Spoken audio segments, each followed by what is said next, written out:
Why is it that women have such a hard time with childbirth? I mean, why is the female body such that it's such an ordeal and so painful and dangerous? I would love to ask an evolutionist that question. If the way things are right now is the result of the survival of the fittest, like the evolutionists claim, then that means that all the women who came before, who had bodies where they could just give birth easily and safely without any problem, like a lot of the animals can do, all those kind of women died out. They didn't survive. But the ones that survived were the women who it was just an excruciating, life-threatening ordeal, and that's why female human beings today have so much trouble with childbearing. I would love to watch an evolutionist try to explain that reality. That's just one of the countless areas where the theory of evolution fails to explain the real world. The creation account in Genesis, however, explains it perfectly. The reason for pain in childbearing is given in Genesis chapter 3. God created this world as a perfect paradise. There was nothing wrong with it, but then mankind sinned. We refer to that event as the fall of mankind. And in response to the fall into sin, God cursed the creation. And the effects of the curse and the fall were absolutely massive. Massive. They affect everything. It had an effect on the ground, on our bodies, on our relationships, on marriage, and on the whole world. Romans 8:20 says, "For the creation was subjected to futility, not by its own choice, but by the will of him who subjected it, in hope that the creation itself will be liberated from its bondage to decay." So it's a bondage to decay. It's a futile world.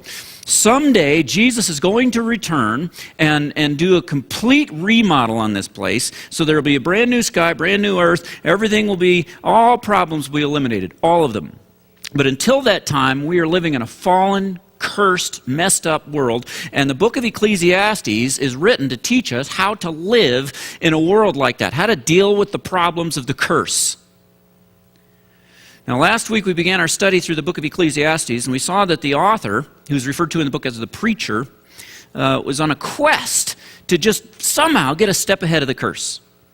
He wanted to control wild card, unpredictable providence, and he wanted to understand it all. He wanted to know more than what God had revealed. He wanted to figure out beyond what God had revealed so that he could have controllable happiness in life. He makes this massive effort to gain control over his own happiness, and here's where he ends up. Look in chapter 2, verse 17. He says, "Therefore I hated life." Hated it. Because the work that was done under the sun was distressing to me. Verse 18, I hated the work that I labored at under the sun. So he came to hate life. Why, Solomon? Why do you hate life? Let's scan through chapters 1 and 2. Chapters 1 and 2 tell us what led him to this conclusion. And so we can see what bothered him so much about life. First thing that bothered Solomon about life was the fact that it was so short.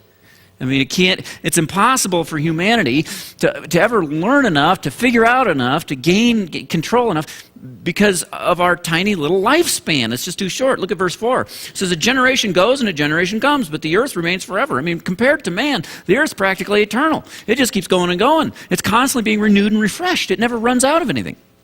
Verse 5, "The sun rises, the sun sets, panting, then returns to its place where it rises. Gusting to the south, turning to the north, turning, goes the wind, and the wind returns to in its cycles. All the streams flow into the sea, yet the sea is never full. The streams are flowing to the place, and they flow there again."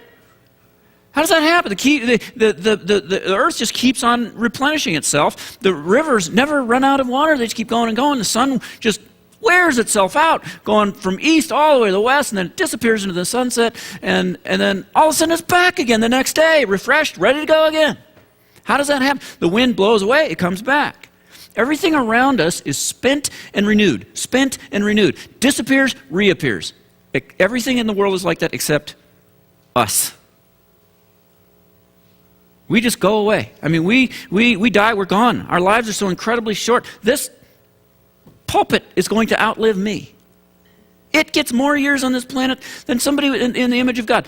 It could outlive me and my kids and my grandkids. Piece of wood. My generation in this world, I mean, the whole generation is just a blip. Generations come and go, just marching off a cliff, one after another. We're just come and go, come and go. And what am I in this generation? I'm nothing. I mean, there's billions of people in the world. What am I in all these billions of people? This whole river of this generation that's about to just disappear off the cliff. I'm just one drip of water in the whole river. I'm nothing. And I think I'm going to get a handle on the universe. I'm going to figure everything out. I'm going to gain control of providence. I can't even keep peas on my fork. I mean, I'm going to figure out the mysteries of the universe. I can't even remember where I set down my glasses half the time. See, the point here is that we're so tiny and our lives are so temporary. We have so much human limitation that we can never back up far enough to see the big picture. Verse 8, all things are wearisome. Man is unable to speak. The eye is not satisfied by hearing, nor the ear filled with hearing. No matter how much you study and learn, there will be an infinite amount left for you to keep seeing, keep hearing. You're never full. You can't gather it all in. And for that reason, we can never make any real progress. See, that's the thing. Verse 9, what has been will be, and what has been done is what will be done. There's nothing new under the sun. We never get anywhere. Why? Verse 11, because there's no remembrance of those who came before. See, one generation dies out, and the next generation replaces it, and a little bit of knowledge is passed on, but most of it is lost. You know, it's not like I just pick up where my dad left off as soon as I'm born and start progressing from there. If I can get by age 50 to where my dad was when he was 50, I'm doing pretty good.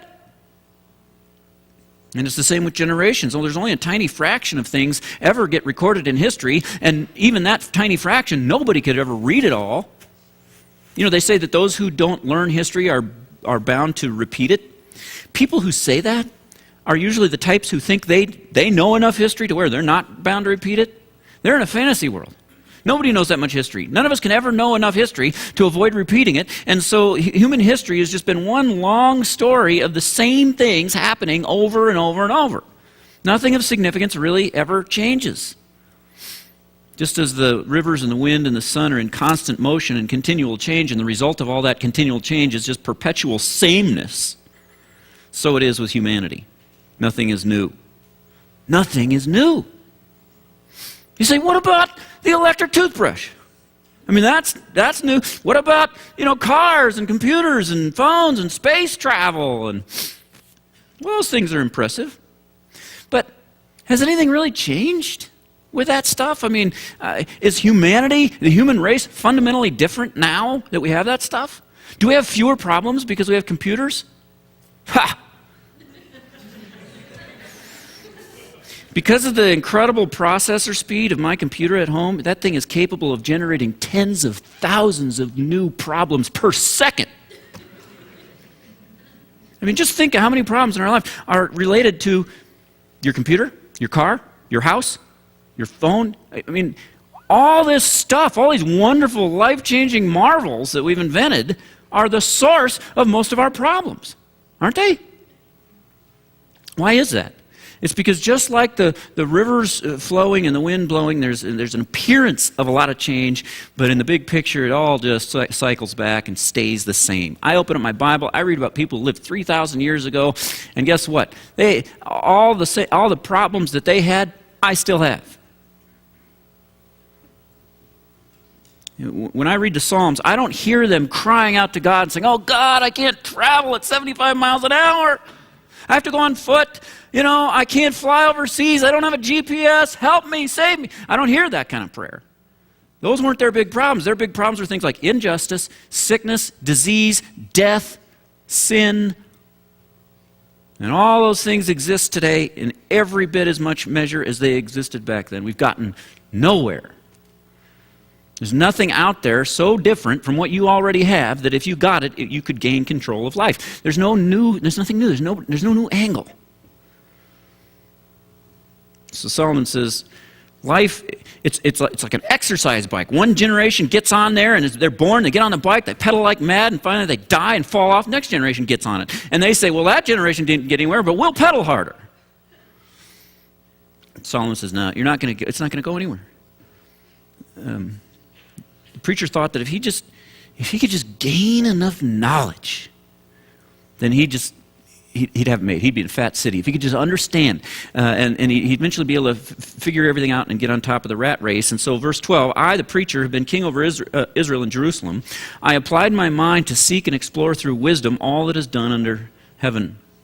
So he's going to try to gain control of life through science.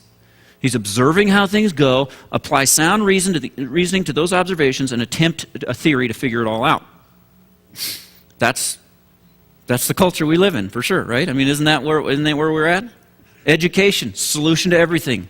It's a solution to everything, every problem. More education. We need education. I mean, the way to solve teen pregnancy, we need sex education. Let's get some, and so we all have education. Now, where did that get us? It just got us so now they know what they're doing when they get pregnant, but they're still getting pregnant, right? We have education coming out of our ears, and yet our problems aren't going away. But this culture doesn't learn. They just think, no, more education, more awareness. Just awareness. I'm so tired of hearing about awareness. It's like that can solve. What is that going to solve? We're trying to, you want to get rid of breast cancer? Solution? Awareness. Just have the football players wear pink shoes in NFL games, and everyone will be aware that there's a problem with breast cancer. And we've got ribbons and ad campaigns and billboards and public service announcements and all. Awareness is at an all-time high. And yet, amazingly, women are still getting cancer. Now, is there any value in science? Absolutely. Tremendous value. I love science. I'm riveted, fascinated by science. I can't get enough of it. It shows me the glory of God. So, bless God for science. But will it give me control over the big issues in life? No. Will it exempt me from wild card providence? No. The most brilliant scientists in the world still get flat tires in the rain. They still have kids that leave their stuff out in the yard and it gets ruined. They still lose their car keys. Preacher tried to get above all that through science and education. In verse 14, he says, I found everything to be futile, a pursuit of the wind. It didn't work. Why didn't it work? Because verse 15, what's crooked cannot be straightened, and what's lacking cannot be counted. There's some things in this world, there's so many things that are messed up, you can't even count them all. You can't straighten out what's bent. You can't straighten out what's crooked. Science can observe them and measure how bent they really are, but it can never straighten them out. Why? Because God is the one that bent them. See, look at verse 13. God has given people, this is the first mention of God in the book. God has given people this miserable task to keep them occupied. Better translation is, by which they are occupied. The point of that is, God made it this way. This is God's doing. It's the curse. It was God who subjected this world to frustration and futility. All my plans to be the captain of my own destiny run aground on the eternal sovereign decree of Almighty God in the curse. The only way I could ever gain control of life like I'm trying to do, the only way I could ever succeed in that is if I stormed the gates of heaven and took over the place, and it's not going to happen. And not only did God cause the futility, but God is also the one that prompts the heart of man to continue to seek understanding. He's the one that makes us want meaning and understanding. We have this divinely implanted desire for meaning and purpose, don't we? Think of how different we are from the animals. No animals are like that.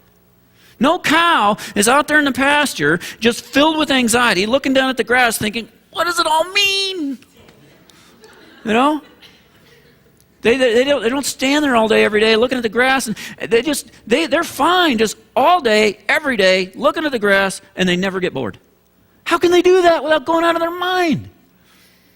They're perfectly content to have no meaning in life because God did not plant in them the craving for meaning like He did with us. He hasn't put eternity in their hearts like He has for us.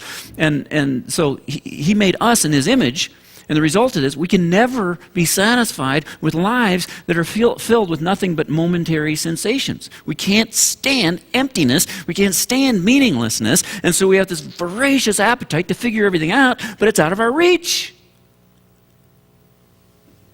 Verse 17, I applied my mind to know wisdom and knowledge, madness and folly. I learned that this too is a pursuit of the wind. See, why is that? What's the problem? The problem is the more you learn, the more problems arise. The more you become aware of even further problems. Verse 18, for with much wisdom is much sorrow, and as knowledge increases, grief increases. The more you gain wisdom, the more you see how things are supposed to go, and the more you realize they're not going that way, and it causes anxiety. It's maddening. You study history, and what do you learn? You learn about Hitler, you learn about Stalin, you study science, you learn about entropy, everything's moving towards disorder. You study physiology, you learn about viruses and incurable diseases. You learn about all these terrible things, and the more you study, the more you find out we can't do anything about these. We can't straighten these bent things out. All of our advancements we've made, we still have maniacal murderers running countries. We still have viruses just getting worse, and the second law of thermodynamics has not been repealed. Still in place. There's a friend of mine, a brilliant scientist, a physicist, and he told me, he had a PhD in physics, and he told me the reason he pursued science was he wanted answers. He wanted truth about life. He was a lot like Solomon. And when he finally got through his PhD program, he said he was absolutely appalled. He got through his PhD program in a very prestigious Ivy League university in the United States, and he got there and he said, this is all we know? These are all the answers we've had?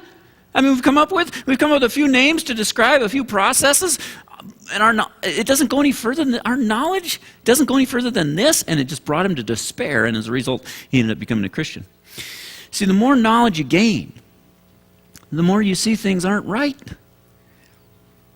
Even in your own life. I mean, you make the more you become skillful in your work and in your career, and the more money you make, the more often you find yourself awake at night filled with anxiety because of all these problems you're now aware of. I mean, the guy that's just flipping burgers at McDonald's, he can flip the burgers, clock out at quitting time, leave that job, forget about that job, go home and sleep like a baby.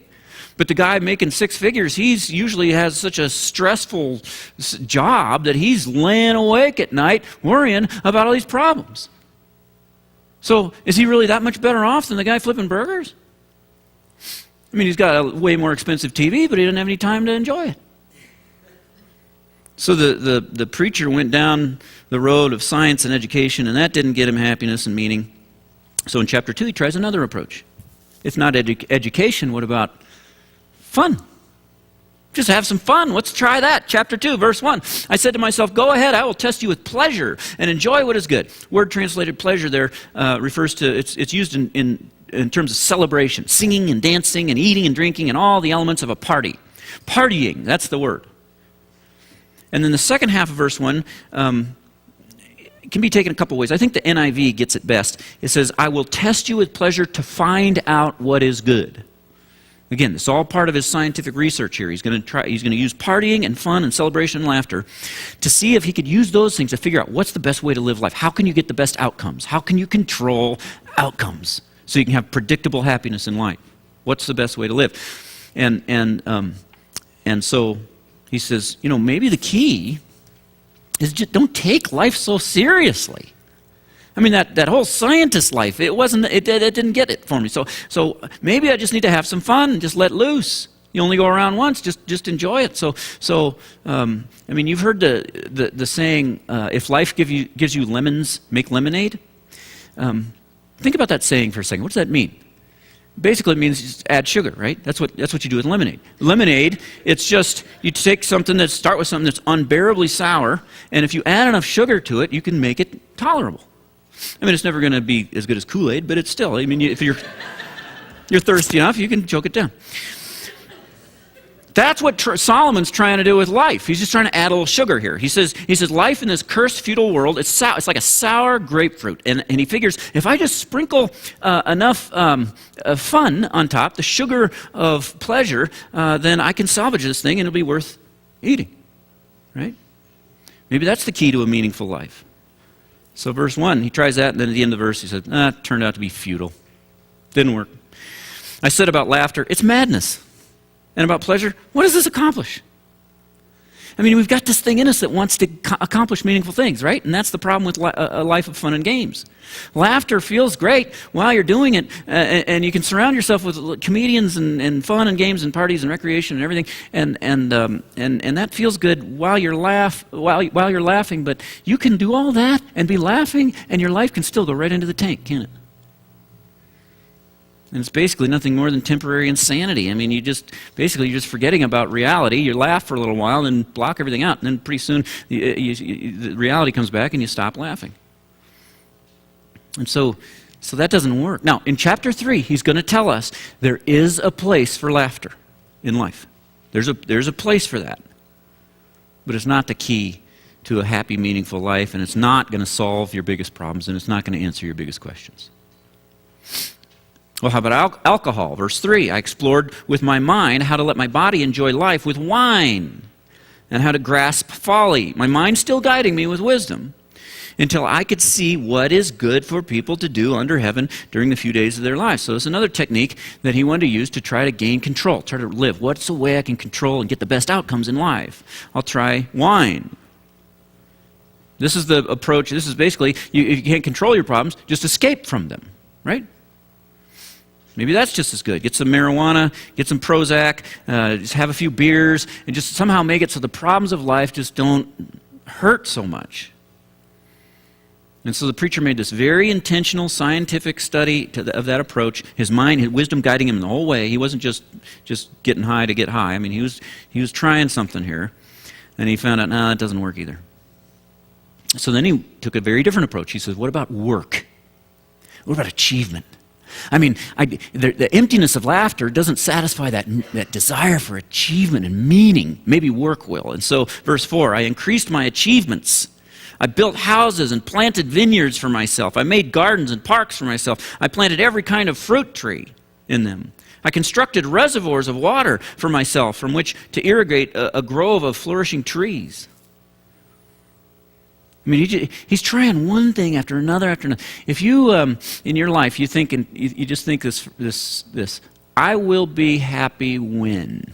I mean, don't we always say that? I'll be happy when I mean, my life is a mess right now, but once I get organized, I focus, and then I get after it and I accomplish my dreams, then I'll be happy. Once I get this money, then I'll be happy. Once I get married, once I do this, I'll be happy when.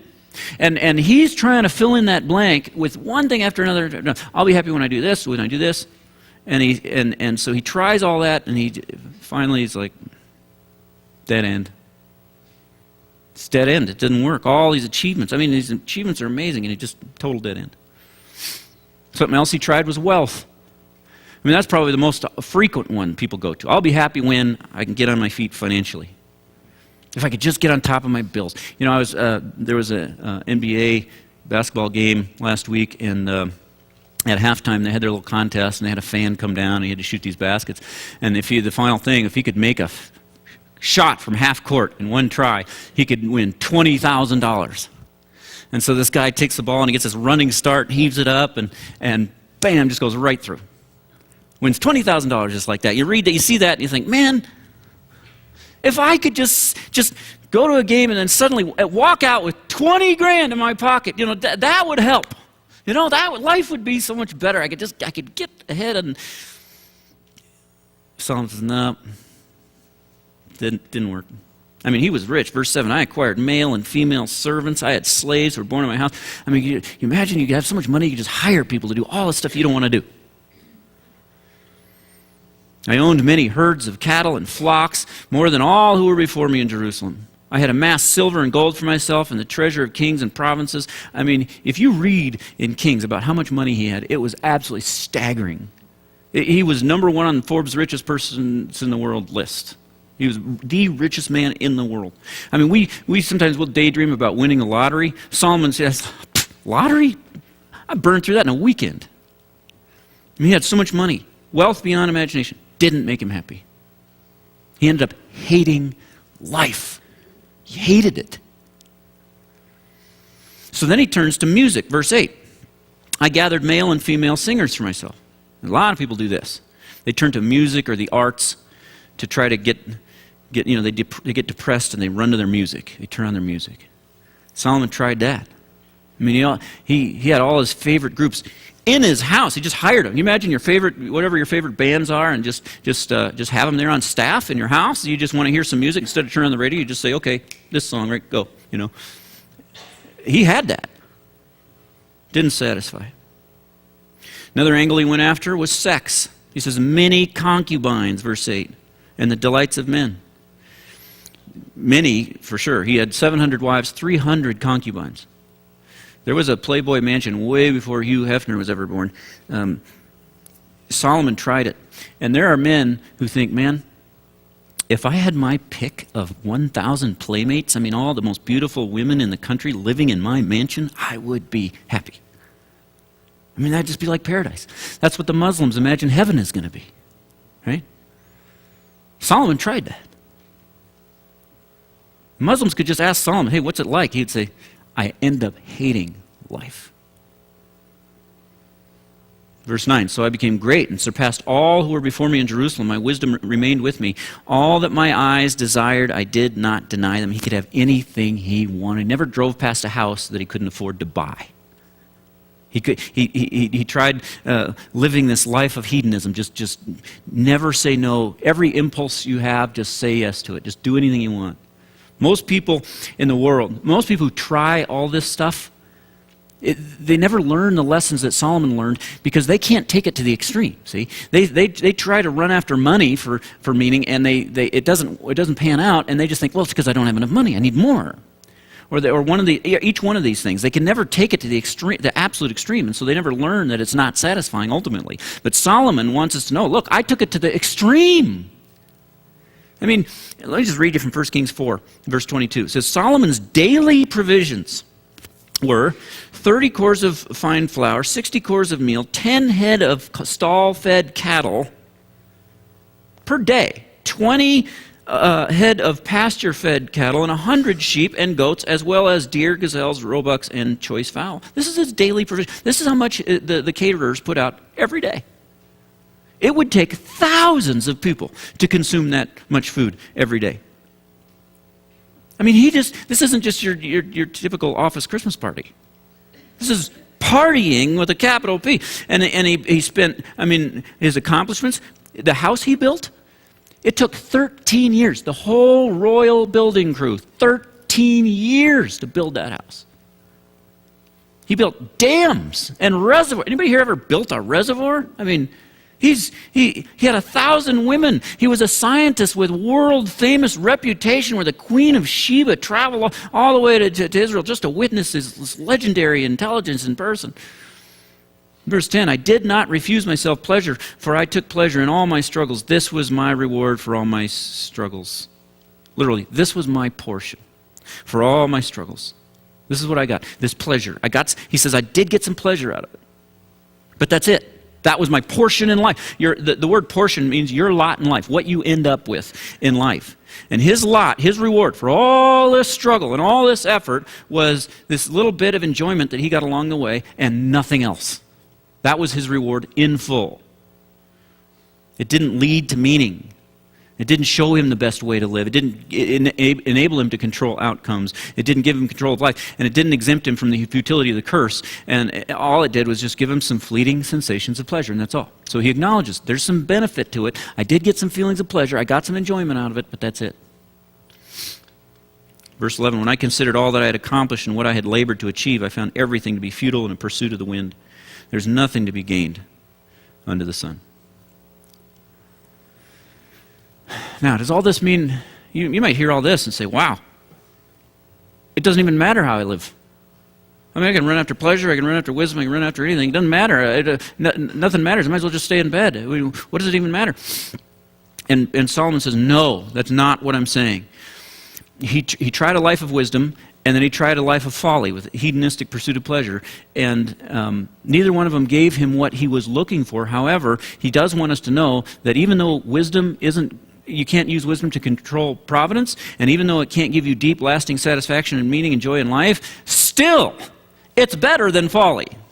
Wisdom is better than being stupid.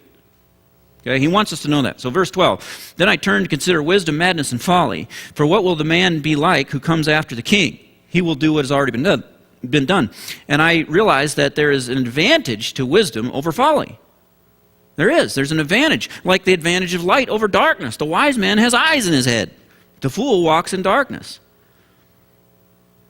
So yeah, there's value in wisdom for sure. It's better to have eyes in your head than to stumble blindly through life. No question about that. Solomon is not overturning the rest of the Bible. And he's going to keep reminding, throughout the book, he's going to keep reminding us, look, the book of Proverbs, the rest of the Bible, it's all still true. I'm not overturning that. Wisdom is still good. It's very good. It's just that its value is limited. Even wisdom can't get you out of the traffic jam of life. It's not going to exempt you from the troubles that we all face in the curse. It's not going to release you from the fall or the curse, and it does nothing about the problem of death. Nothing. I mean, verse 15, so I said to myself, what happens to the fool will also happen to me. Why then have I been overly wise? And I said to myself that this also is futile. For just like the fool, there is no lasting remembrance of the wise man, since the days to come both will be forgotten. How is it then that the wise man dies just like the fool? We all just die. So what's the outcome of all this? What was it like for him? He runs to all these extremes of education and money and sex and fun and achievement and riches and everything. Verse 17, I hated life. Despair. He hits bottom. He had attained the pinnacle of education and the partying lifestyle and drinking and work and accomplishments and all the rest, and it brought him right down to the bottom of the pit of despair. You say, how can that be? Didn't he just get done saying that he enjoyed it? He got some enjoyment? Yeah.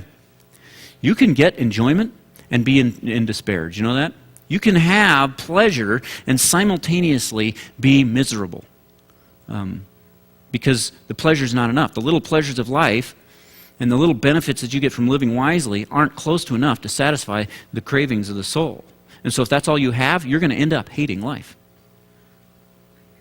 He discovered it's impossible to, it's actually possible to be miserable while experiencing pleasure.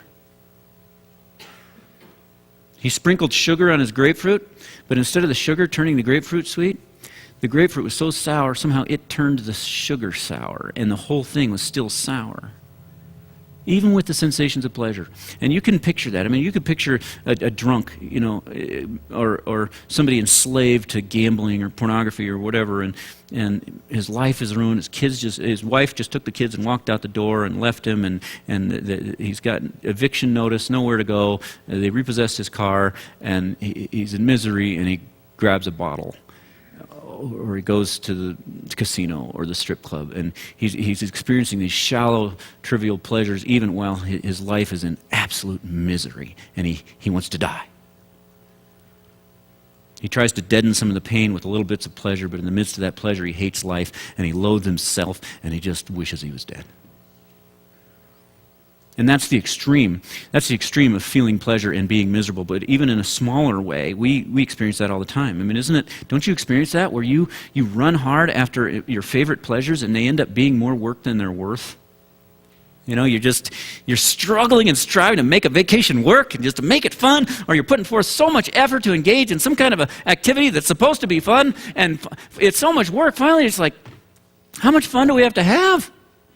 I'm sick of this. Let's just go home. You're on a 7-day vacation. After a few days, you're just like, okay, I just want to go home here. You can experience pleasure and be miserable. And the thing that really spoils the party is death. Verse 18, I hated all my work that I labored at under the sun, because I must leave it to the man who comes after me. And who knows whether he'll be a wise man or a fool. I just work so hard to gain all this stuff, and then I die. I can't even enjoy it. I can't even use it. Death takes it all away. And so I gave myself over to despair. Look at verse 20. I think that's an interesting way to say it. I began to give myself over to despair. Isn't that the way depression is? Depression is a really strange thing. When you're depressed, it's miserable. You want more than anything to have relief. You want to be joyful again. You want to get over this depression because it's so horrible. And yet, something inside you clings to it, right? There's something in the soul refuses comfort and just insists on remaining miserable. It's the strangest thing. And that's where Solomon ended up. His soul, he felt his soul just giving itself over to despair. Because of death, when he started thinking about death. I mean, this is likely end of his life. Maybe he's sick, and he's like, man, you break your back scrambling around your whole life, chasing after all this stuff. You finally get it, and then death's right there at the corner, around the corner, and somebody else gets it. I can't use it. I can't. Like they say, you never see a hearse pulling a U-Haul. You can't take anything. A real wealthy man died once, and somebody asked, wow, how much did he leave? And the answer came back, all of it. All of it. That's how it is for us. No matter how much you have, all of it. You lose it all. So, what's the solution to all this miserable futility? We know that we have the hope of the resurrection in the next life. We understand that. But what about in this life? While we're still in this fallen, cursed world, what keeps us from just wanting to commit suicide and go to heaven? How are we to live in this? The solution to the problem of futility is repeated in this book 7 times. I think it'd be a good idea to underline it all 7 times. Each time you see it, the first one is right here in verse 24, chapter 2, verse 24. And basically, it's what we found last time. Enjoy life. Solution, enjoy life. There's nothing better for man than to eat, drink, and enjoy his work. I have seen that even this is from God's hand, because who can eat and who can enjoy life apart from him? So the solution is enjoyment. Now, I said that last week, and last week after the sermon, somebody posted on their Facebook this verse, verse 24, eat, drink, and enjoy life. And one of his Facebook friends commented on the post and said, well, 2 out of 3 ain't bad. Eat, drink, and enjoy life. Well, evidently this guy, he's got the eating and drinking down, just not the enjoyment part. And that's obviously the person intended that as a joke, and it's clever, and I got a chuckle out of it. But it's worth thinking about that comment in a literal way. I think the whole point that Solomon is trying to make here is that when you think, 2 out of 3 ain't bad. 2 out of 3 ain't bad. I mean, you're doing pretty well if you got the eating and the drinking, but not the enjoyment. That is bad. 2 out of 3 is, in this case, nothing. 2 out of 3 is 0. I mean, what good are all the good things in life if you do not have the ability to enjoy those things? What good is dessert if you don't have taste buds? 2 out of 3 is nothing. Everything you're running after in this life, none of it can supply. Here's the thing you need to understand. None of it can supply enjoyment or happiness unless God grants the ability to enjoy it. There's 2 parts to it. It's like if you can imagine a 2-part glue, where you have the one part, but it doesn't work unless you add in the catalyst, right? If you just have the one part, it's not sticky, it doesn't do anything. You have to have the catalyst that activates the properties of the glue and make it work. The gifts of God in this world, all the pleasures of this world, they're like that. They don't work unless God comes along and adds the catalyst of ability to enjoy. Right? All the stuff in this world, the gifts of God that He's given us, the pleasures of life, don't work. They're supposed to bring joy. They don't. Without that catalyst. And that's the norm. That's the fallen, cursed world. That's what Solomon is trying to tell us. This is the way the world is. If you go skiing and you do not enjoy it, that's normal. That's this world. That's the way it's designed. If you go and you are able to enjoy it, that's only because you received a special gift from God. You see that? And so now the question comes, how do I get that gift from God? How do I get that catalyst? That ability to enjoy things. How does that come? Is it totally random, or is there something that I can do that'll make me more likely to receive that gift from God? And the answer is yes, there's something you can do. God gives this gift to a certain kind of person, and that kind of person is described in verse 26. Who gets this gift? Verse 26. For to the man who is pleasing in his sight, he gives wisdom, knowledge, and joy. But to the sinner, he gives the task of gathering and accumulating in order to give to the one who's pleasing in God's sight. This too is futile in pursuit of the wind. So you got two kinds of people. You got the people who please God, you got the God pleasers, and you've got the sinners. And the sinners don't get this gift, the God pleasers do. The ones who get the catalyst are the God pleasers. And when you read verse 24, and you see that the goal the solution to all this problem is to eat and drink and enjoy life, it's so important that we don't misunderstand that. Some people, what they do is they start there, and then they try to adjust the whole rest of the Bible to conform to that one idea. So they say, okay, the starting place is, I know God wants me to be happy. I'm supposed to be happy. I know He wants me happy, but I'm not happy in this marriage, therefore God wants me to get a divorce. I'm not happy in this situation, therefore God wants me to take action. And what Solomon wants us to understand, look, no, getting out of a hard marriage, or being with this person you're so infatuated with over here, or whatever it is, it seems like it'll make you happy. If you had all that, say you had it all. If God doesn't add in the catalyst, you'll be miserable. You'll end up hating life, just like I did. And so what you need is that catalyst, because if you have that, you can enjoy anything. Anything. And so, how do I get the catalyst? By pleasing God. How do I please God? Read the whole rest of the Bible. That's all about pleasing God. See, he's just reminding us again, the whole rest of the Bible still applies. It still applies. Yes, God wants you to be happy and enjoy life, and yes, it's a good thing to seek after that. Go ahead, run after that. But the only path that will take you there is the path of pleasing God. No other path will work. So that rules out sin. That rules out all disobedience to God's word as a means to enjoying life. That'll never work. So enjoy life, enjoy providence, enjoy it, but don't cut yourself off at the knees in the process by disobeying God, because that's going to put you in the category of people that God is not likely to add the catalyst to. You have to please Him in order to get this gift. And sometimes God will, in His mercy, grant it to someone who's not pleasing Him, but the more you please Him, the more He grants this gift. So, if you want to know what pleases Him, read the whole rest of the Bible, and especially Hebrews 11:6. Without what? It's impossible to please God. Faith, right? The way to please God is to live a life of faith in the Lord Jesus Christ. That's the core of pleasing God. Faith is always the core. The more you trust Him, the more He will give you this gift of enjoyment, this catalyst. And that's kind of where we left off last time. First step is trust, right? Just stop trying to control providence. Stop trying to change everything and run after stuff you know, and just trust Him. Whatever He gives you, just trust Him. And He knows what He's doing, and this is a good thing. And just enjoy whatever He gives you, whenever He gives it to you. That's the difference between this and the prosperity gospel. Prosperity gospel says, I'll use God to get the treasure I really want. This says, no, I'll just trust God and enjoy whatever He gives me.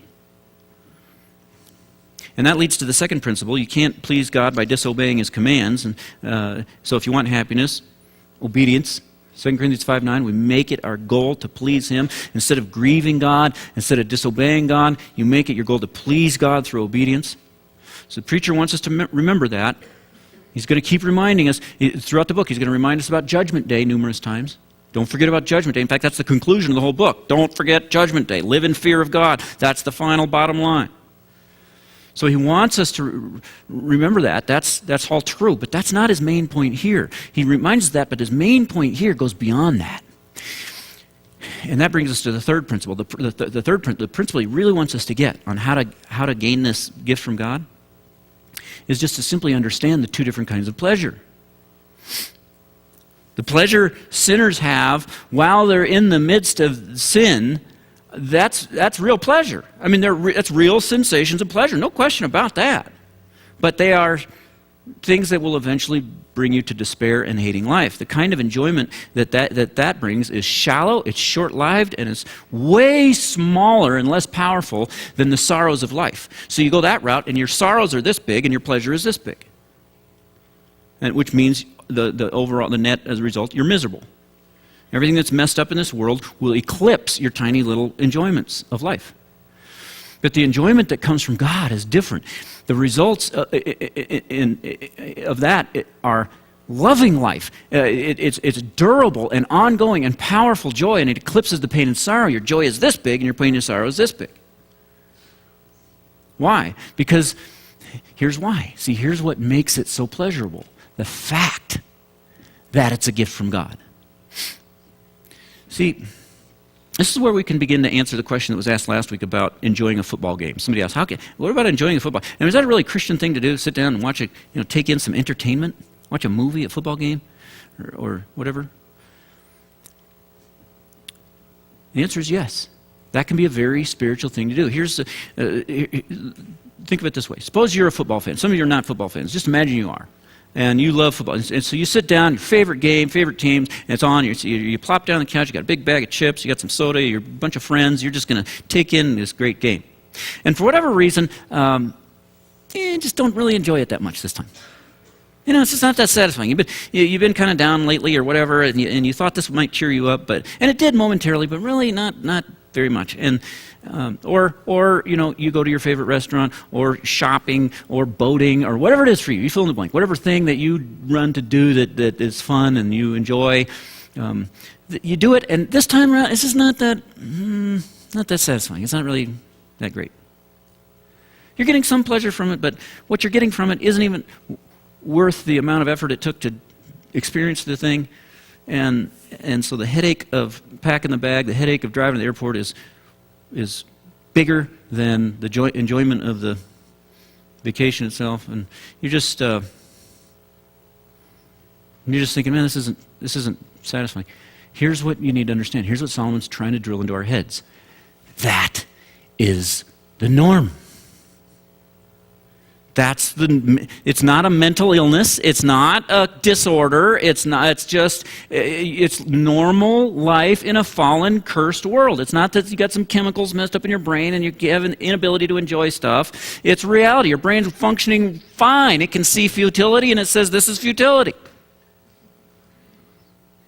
That's the natural state of affairs. If you do something for fun and it's not fun, that's like going to McDonald's, ordering a hamburger, and just getting a hamburger. And you look in your bag, and there's no $100 bill tucked inside. Is that a big shock? Are you startled, angry? You crumple it up, throw it away? No. That's the norm, right? That's exactly what you expect. If you get a $100 bill in the bag, what does that mean? That means somebody gave you a special gift that wasn't part of the deal when you ordered the burger. If the enjoyment you get out of life is smaller than the heartbreaks and sorrows of life, that's the norm in a fallen, cursed world. And there's nothing you can do to change that. Nothing. All the wisdom, all the money, everything that Solomon had of a lifetime of running won't do that no matter what method you choose. You can't change that. That's the norm. It is not in your power to reverse the problem of non-enjoyability. But on the other hand, when you can enjoy something good, that means it's a special gift from God. And it means God tucked a $100 bill in there. It's just a special extra gift.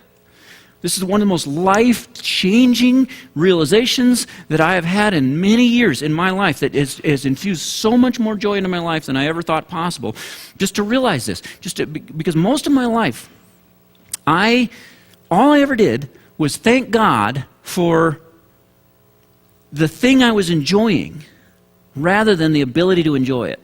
And I would see a spectacular sunset and I would say, thank you, God, for beauty. Thank you for your glory.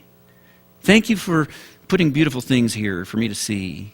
And I appreciated the display of beauty, but I failed to realize that at that moment I was receiving two gifts, not one. I thought I was receiving one, just the sunset. I didn't realize that the sunset and the ability to be enthralled by it are two totally separate things. You don't always have both, right? They're separate gifts. I just thought that on those days when I couldn't appreciate a great sunset, it was just something wrong with my mood or, whatever. I didn't realize that not being able to enjoy the beauty of the sunset and not to receive joy from it is the normal state of affairs. And when I could see it and be enthralled by it, that's a surprise $100 bill tucked in my bag. And it's God doing it right then and there. See, the preacher wants us to not just enjoy God's gifts. He wants us to enjoy the fact that God is right now, at this moment, granting you the ability to enjoy. The gift of enjoyment. And that'll change the way you think about God.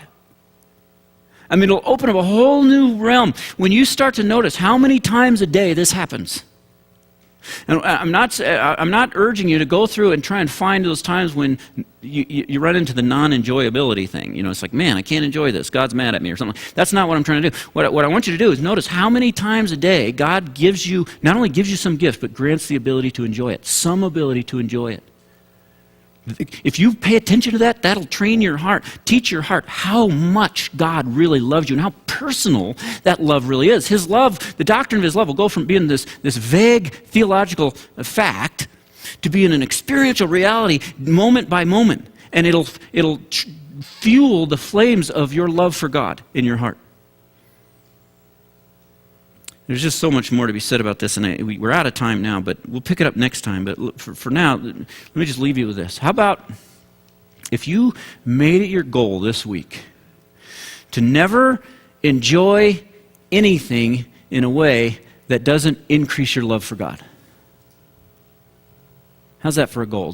I don't want to ever enjoy anything. Every single thing I enjoy, to put it positively, every single thing I enjoy this week, I want to do it in a way, I don't want to just enjoy it. I want to do it in a way that increases my love for God. To use the analogy from last week, last week I told you, just enjoy your ice cream, right? Just enjoy your ice cream. And what I want to say now is, don't enjoy your ice cream in a way that leaves your heart unchanged. With every sensation of enjoyment, a funny joke, something that makes you chuckle, a pleasant evening, a tasty bite of food, a soft pillow, just whatever, anything, any little thing that you find yourself saying, oh, I like this. Every sensation of enjoyment, realize what's happening. God is right there, and he's purposely, intentionally, right then and there, pouring in the catalyst, slipping in that $100 gift in your bag, and he's granting you that gift that no one else in the world, nothing else in the world can give you. The gift of enjoyment. Let's pray.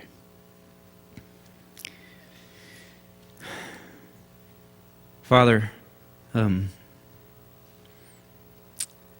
you have been so kind to us.